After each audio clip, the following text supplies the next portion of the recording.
Está no ar mais um episódio do Juridicast, o seu podcast de marketing jurídico. Eu sou Leandro Ramos. Para você que é novo aqui no Juridicast, sugiro seguir a gente nos principais players de podcast do mercado. O Juridicast está presente no Spotify, Deezer, Apple, Google, entre outros tocadores. Lembrando que se você segue a gente, você vai receber em primeira mão nossos episódios. E o tema do episódio de hoje do Juridicast é como preparar um webinar de sucesso. E quem vai bater esse papo aqui com a gente é a Raquel Santana, que faz parte do time da Eventuals, a principal ferramenta brasileira de vídeos e streaming. Raquel, seja muito bem-vinda. Olá, Leandro, muito obrigada pelo convite, agradeço. E muito bacana poder ter a oportunidade de bater esse papo com vocês aqui e falar um pouquinho sobre webinars. Eu que agradeço a presença, Raquel. Em tempos de Covid-19, de trabalho remoto e quarentena, qual a importância de se fazer um webinar?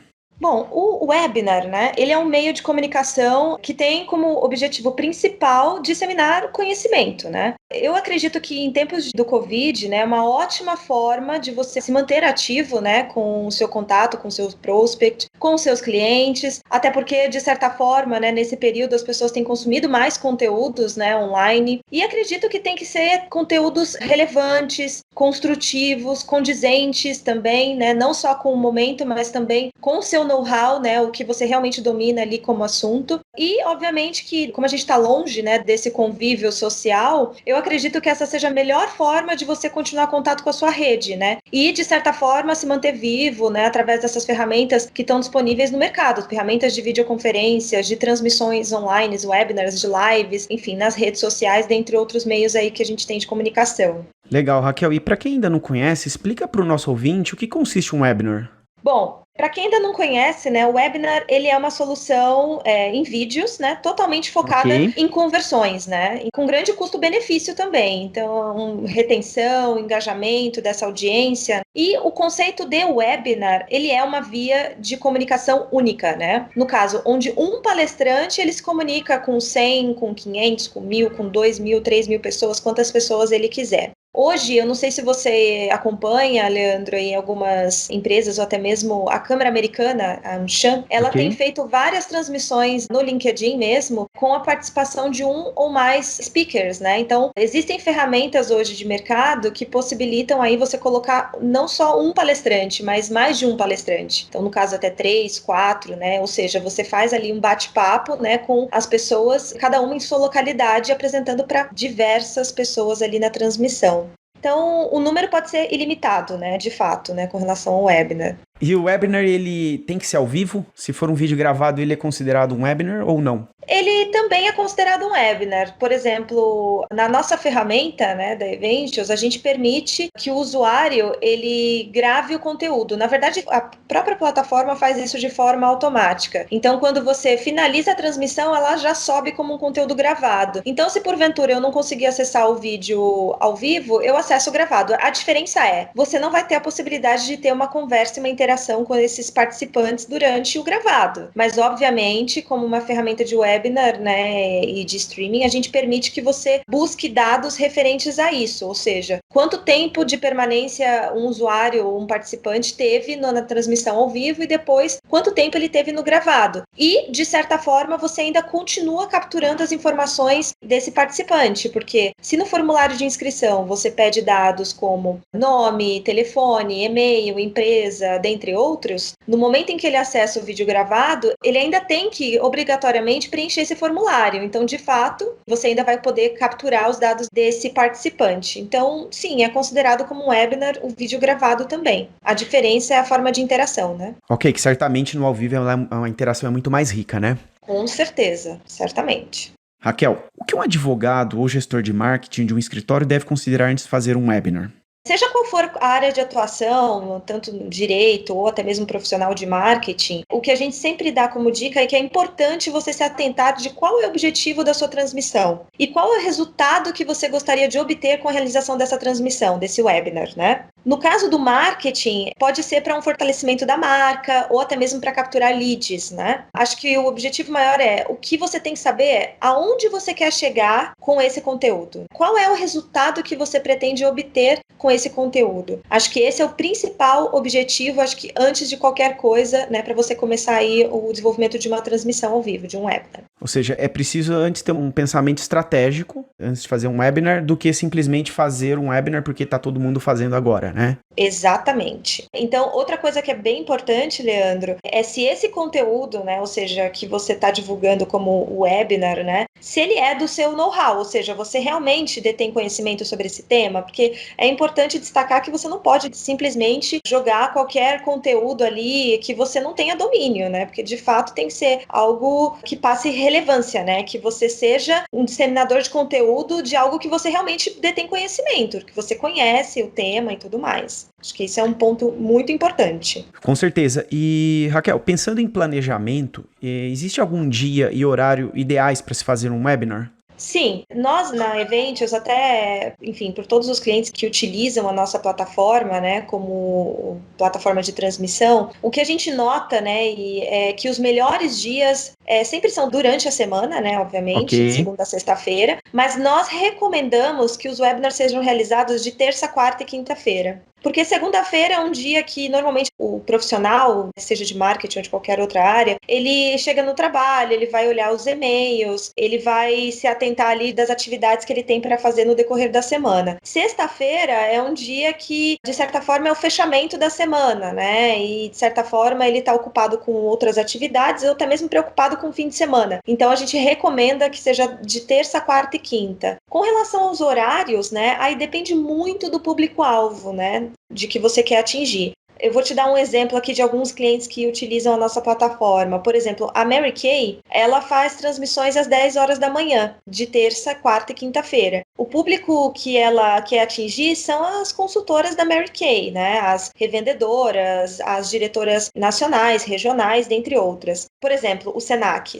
São Paulo, que é o nosso cliente. Eles utilizam a plataforma para disseminar conteúdos condizentes com os cursos que eles oferecem na instituição. Então, eles fazem webinars sobre rádio e TV, por exemplo, e eles convidam locutores de rádio para falar sobre esse tema. Então, o público que eles querem atingir são alunos do Senac ou até mesmo de outras instituições. Então, os conteúdos eles disponibilizam no período noturno. Então, normalmente as transmissões elas são feitas das 7 às 8 da noite ou das 8 às 9 da noite. No caso da HSM, eles utilizam a plataforma e eles transmitem conteúdo às 3 da tarde, de terça a quinta-feira, durante a semana. Então, Raquel, se cada caso é um caso, a sugestão aqui para o nosso ouvinte certamente é fazer num horário e testar, avaliar o desempenho e observando o que funciona melhor para cada um do nosso ouvinte, né? Exatamente, exatamente. É sempre bom você fazer esses testes para avaliar como é que está a audiência ali dos seus webinars, né? De fato, nós da Eventos, nós fazemos também alguns webinars, né? Até mesmo convidando clientes para falar sobre os cases e a gente também faz esses testes, né? Então, nós já fizemos transmissões às 3 da tarde, que algumas pessoas se queixam, falam, é um horário que eu tô com muitas reuniões agendadas, não seria melhor fazer às 5? Mas aí você faz às 5 horas.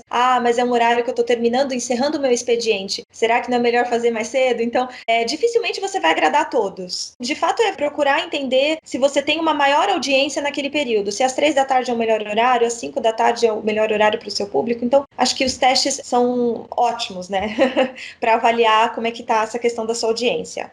E em termos de duração, tem alguma regra? Não existe regra, né? Nós temos clientes que utilizam a plataforma para disseminar conteúdo, no caso, para treinamentos, ou até mesmo para um curso. Então, nesse caso, obviamente, a carga horária deve ser de 2 horas, 3 horas, dependendo do conteúdo, né, do curso. Agora, se você quer fazer um webinar, né, para falar sobre algum tema de mercado, algo do tipo, a gente recomenda, deve durar aí, em média de 30 minutos a 1 hora de duração. Então, sendo que 45 minutos você pode destinar para o palestrante abordar o conteúdo e 15 minutos reservado para perguntas, né? Você pode deixar dessa forma.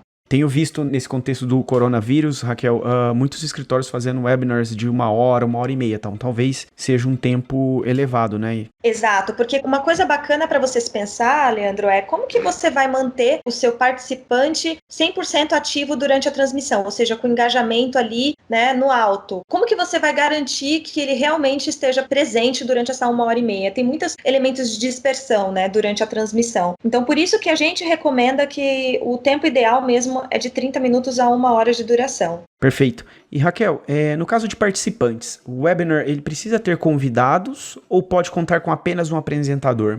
O webinar, ele pode ter convidados, né, que é o próprio caso da Câmara Americana, que faz essas transmissões no LinkedIn, como ele também pode ser um único apresentador, né? Acho que é importante destacar, Leandro, é totalmente flexível, né? Você pode ter um modelo de comunicação completamente diferenciado, com vários palestrantes ou com apenas um apresentador. O importante destacar é que você pode utilizar vários elementos de comunicação e de interação com o seu participante durante a transmissão. Se você for um único apresentador, acho que vale você usar ferramentas, né, como enquetes, você interagir com o participante o tempo todo, citar o nome de quem está perguntando, de quem está fazendo um comentário. Isso, de certa forma, mostra que é um bate-papo bacana, que não é algo muito formal, que você pode interagir com o seu público e dá uma certa importância para quem está participando também. Então, Legal. acho que você falar os nomes, né, de o Rodrigo está aqui fazendo uma pergunta a respeito de como está o clima hoje, por exemplo. Acho que isso é bem legal para gerar um engajamento e para fazer com que as pessoas participem junto com você, se você é apenas um apresentador, né, abordando o tema. Perfeito. E imaginando que o nosso ouvinte ou a nossa ouvinte já decidiram que vão fazer um webinar,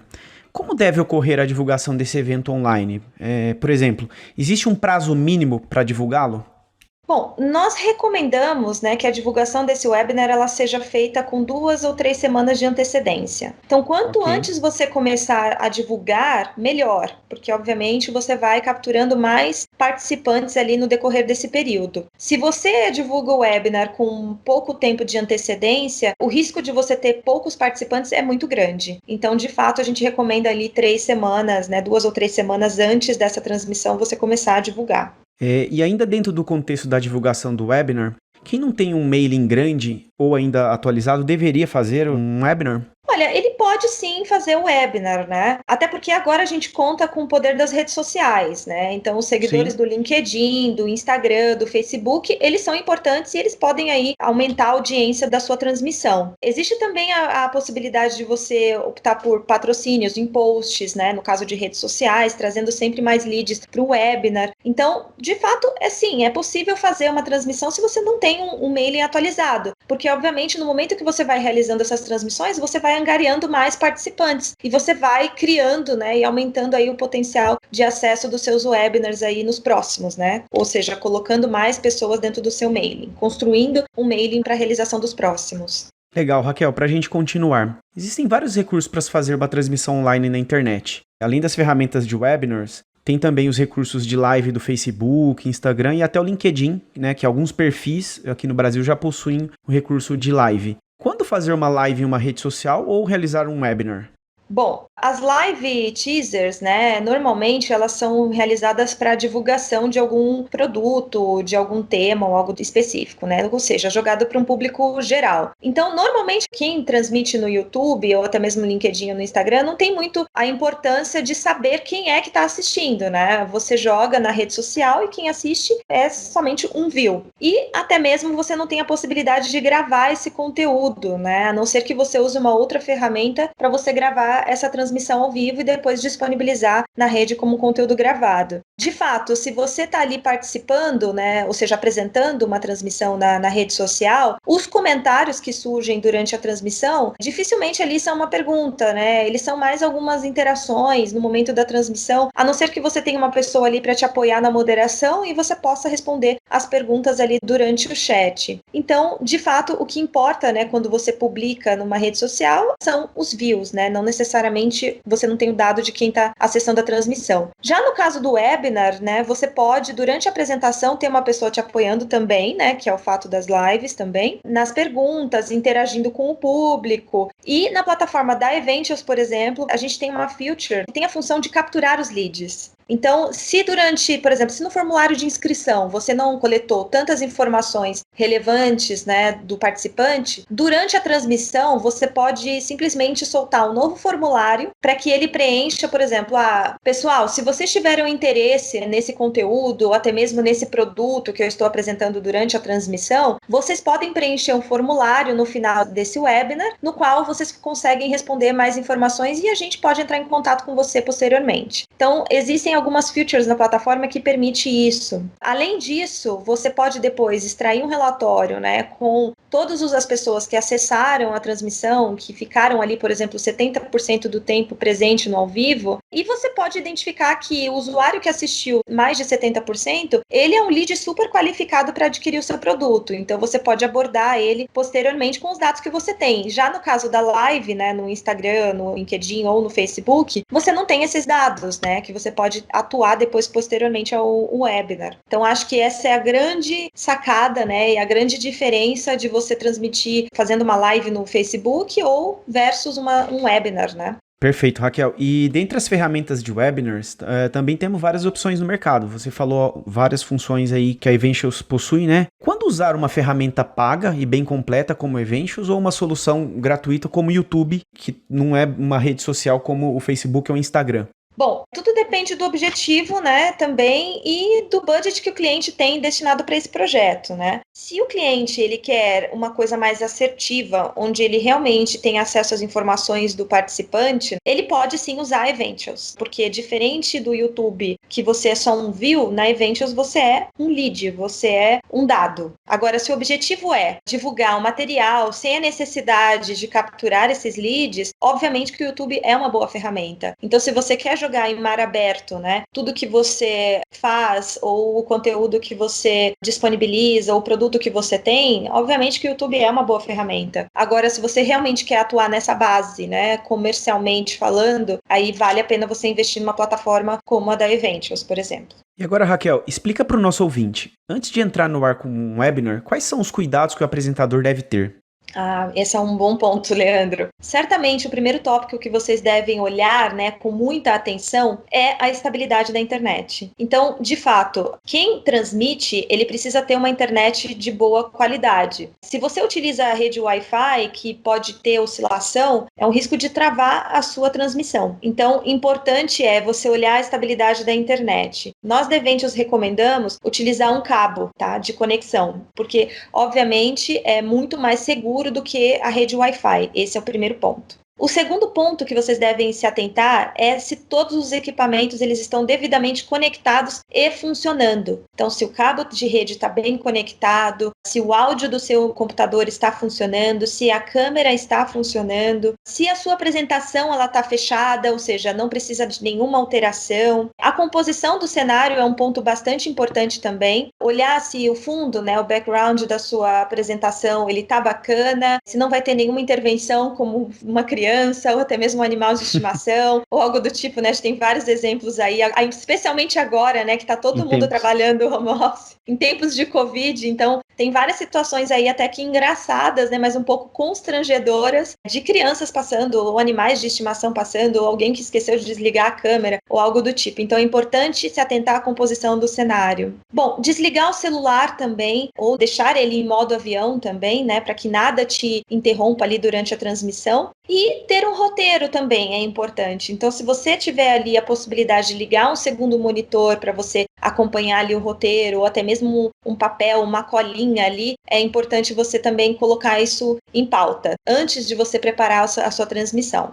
Legal. E durante a realização do webinar, no que o apresentador deve se atentar? Importante ele ter um cronômetro, Leandro. Como a gente mesmo falou já anteriormente, nós recomendamos que seja ali 30, 45 minutos ou até mesmo 1 hora de duração da sua transmissão. Então, um cronômetro perto é importante, porque obviamente que quando uma pessoa se inscreve na sua transmissão, ela reservou um período, né, de 1 hora, né, que provavelmente você enviou o convite ali com uma expectativa de tempo de duração de 1 hora, ela reservou aquela 1 hora para estar com você. Então, se você ultrapassa muito o tempo de duração, pode não ser bacana. Então, a gente recomenda que você tenha sempre um cronômetro para você controlar o tempo de duração do webinar. Seguir esse roteiro, obviamente, né? Então, assim, se eu vou abordar o conteúdo em 45 minutos, quais são os tópicos que eu vou utilizar ali durante a transmissão? Se atentar sempre às perguntas que estão sendo feitas, como eu falei antes também, é importante você destacar, você conversar com os seus participantes, então destacar quem é a pessoa que está fazendo a pergunta. Outra coisa que é legal também, Leandro, que é uma dica bem bacana, se você criou a transmissão e você teve ali 300 inscrições, né, por exemplo, e você tem uma expectativa de ter 100 acessos, mas se porventura, de repente, você não conseguiu atingir esses 100 acessos, você tem ali só 60 pessoas participando. Se essas pessoas são tímidas, né, elas não estão interagindo ali durante a transmissão, é importante você ter algumas perguntas ali para você, de repente, responder, ou até mesmo convidar um amigo ou alguém da sua empresa que possa ali soltar algumas perguntas durante o webinar. É importante isso também, para você mostrar para o público que tem ali um engajamento, que tem uma interação durante a transmissão. Então, acho que essa é uma dica bem legal.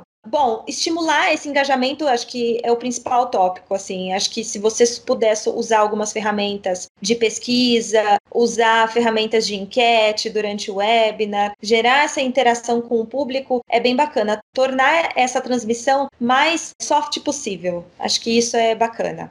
Muito bem, Raquel. E acabou a transmissão e o apresentador agradeceu a presença dos participantes. O webinar acaba ali ou existe algo a ser feito após o evento? Existem várias coisas que podem ser feitas após o evento. Uma coisa que é legal também, vamos supor que você tenha muitos participantes durante o webinar, né? E você reservou aquela 1 hora para comunicar com aquelas pessoas. Se, porventura, você teve um volume muito grande de perguntas e você não conseguiu responder todas durante o ao vivo, você pode elencar as perguntas que não foram respondidas e depois mandar para esse público que assistiu a transmissão as perguntas que não foram respondidas e até mesmo as que foram respondidas, para aqueles que não assistiram à transmissão. Então, enviar uma pesquisa de satisfação ao final da sua transmissão é bacana, ou até mesmo depois da transmissão. Olhar os relatórios de acesso, enviar um e-mail de agradecimento a esses participantes e também para quem não assistiu, o que ele perdeu ali durante a live. Então, tem N formas de você atuar depois da transmissão, né? Mandando esses conteúdos, alimentando eles com próximos conteúdos, fazendo uma pesquisa de qual que é o tema que ele gostaria de ouvir na próxima webinar. Então, tem vários elementos de interação que você pode utilizar depois do webinar. E Raquel, você acha que para quem não participou do evento por alguma questão, vale mandar a apresentação, a transmissão gravada para esse participante? Claro, também. Então vale você disparar o link do gravado, sim, para esse público que não conseguiu assistir. E todas as perguntas, né, que não foram respondidas no ao vivo, também soltar um documento ali com as perguntas respondidas, né? Com certeza é válido, muito válido. Para a gente encerrar, Raquel, como atrair a atenção do público frente ao excesso de webinars que a gente tem visto por aí ao longo das últimas semanas, em tempos de coronavírus, né? Afinal, tá todo mundo fazendo um webinar, uma live. Como chamar a atenção? Bom, eu acho que assim, a gente deve aproveitar a oportunidade, né, para desenvolver a sua autoridade digital. Ou seja, o quanto que você detém de conhecimento sobre aquele determinado tema. Como eu disse antes, não tente abordar um tema que você não tenha o conhecimento em profundidade. Eu acho que uma forma de atrair o público é você sempre se atentar aos conteúdos, aos assuntos relevantes e que, obviamente, você tem conhecimento. E você sempre deve se atentar que esse tema deve estar conectado ao seu produto, ao seu serviço. Eu costumo dizer para os clientes que a gente atende, né, para os clientes que eu costumo atender, que se você conhece a dor do seu público, nada melhor do que você abordar esse tema e dar espaço para que todos consigam debater, esclarecer dúvidas, né? Afinal, é um bom momento para uma conversa tete a tete, né, digital, que seja, mas com o seu cliente, com o seu público. Então, acho que importante é você sempre abordar temas que sejam do seu conhecimento, do seu know-how e que, de certa forma, seja a dor do seu cliente, porque se você aborda temas como esse, certamente você vai ter uma audiência muito bacana durante a sua transmissão, durante o seu webinar. Muito bem, Raquel. Eu gostaria muito de agradecer a sua participação aqui no Juridicast. Tenho certeza que suas dicas vão ajudar bastante o nosso ouvinte a se preparar melhor melhor antes de fazer um webinar. Nossa, eu que agradeço, Leandro. Obrigada mesmo pela oportunidade e espero poder contribuir aí com vocês. Uma dica também, uma outra dica que é bacana, que eu gostaria de dar também, nós temos um blog, a Eventios tem um blog que é super bacana, com diversas dicas ali de como gerenciar o seu webinar, de como administrar, enfim, de como realizar o melhor webinar. Tem várias dicas, melhores práticas ali também, que vale vocês darem uma lida também. Então é blog.eventios.com. Maravilha, vou deixar o link do blog que a Raquel trouxe na descrição desse episódio. Obrigado, Raquel. Obrigada, Leandro. Um abraço. Gostou desse podcast? Então acompanhe o Juridicast, um podcast da agência Javali, líder em marketing jurídico no Brasil.